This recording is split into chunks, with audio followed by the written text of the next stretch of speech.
Corporate funding is provided by the following. Foundation funding is provided by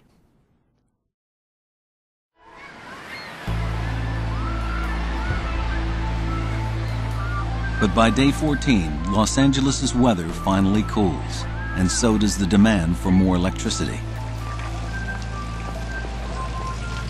This summer's crisis is over, but there is little sense of relief. With global warming contributing to the hottest summers on record, there will likely be many more heat waves to come. And each new emergency underscores just how much our current survival depends on fossil fuels, and how our future survival may depend on how quickly we get rid of them. Once the oceans start to warm, once the ice starts to melt, it's very difficult to reverse those trends. And so by the time we really notice that it's catastrophic, it may be too late to do anything about it. Nuclear plants produce electricity that is virtually carbon-free, so building more of them could help slow global warming. But public fears over accidents and atomic waste have halted new plant construction everywhere in America. Renewable energies like wind and solar power don't have nuclear's drawbacks. But unless we can vastly increase their output and do so at competitive prices, they will never play a major role in our energy mix.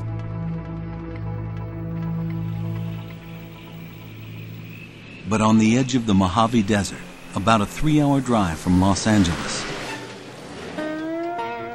sits a sleeping giant with the capacity to produce megawatts of clean electricity. Sun's popping out. Time to rise and shine.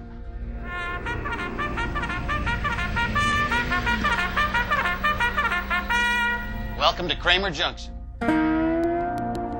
Kramer Junction is the largest solar power plant in the world, occupying an area bigger than New York's Central Park. Sun angle is 8.5 and we are positioned at 8 degrees. It was built 20 years ago in response to the energy crisis of the 1970s, and today makes enough electricity to power 150,000 homes in the greater Los Angeles area. Called a solar thermal plant, Kramer Junction uses mirrors, not silicon panels, to turn sunlight into electricity. The parabolic shape of the mirrors is the key. Each row of shiny troughs tracks with the movement of the sun to continuously focus the blazing hot rays on this glowing tube of synthetic oil. And while these mirrors are cool to the touch, the HCE tubes can reach up to 750 degrees. The scalding hot oil flows to the power plant, where the scorching tube passes through a vat of water, instantly boiling it and creating jets of pressurized steam. The steam is directed to turbines that spin out electricity just like a fossil fuel plant. And there are no emissions but excess steam. We use this instead of conventional fossil fuels to generate the electricity that's tied onto the grid.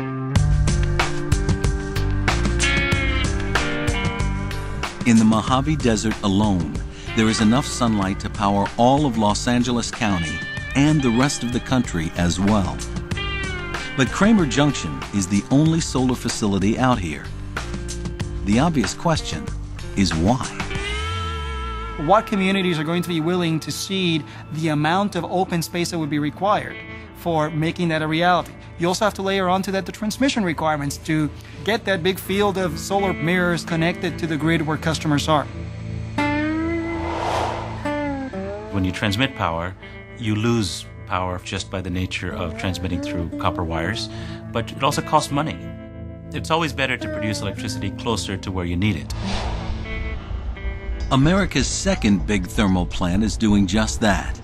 It's being built just outside the ravenous market for electricity known as Las Vegas.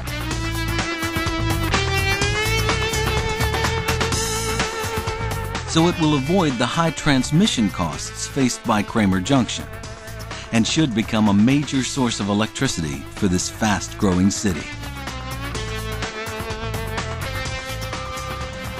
But plants like this need lots of sun and huge tracts of land. So the future for this form of solar power may lie only in the open vastness of the desert Southwest.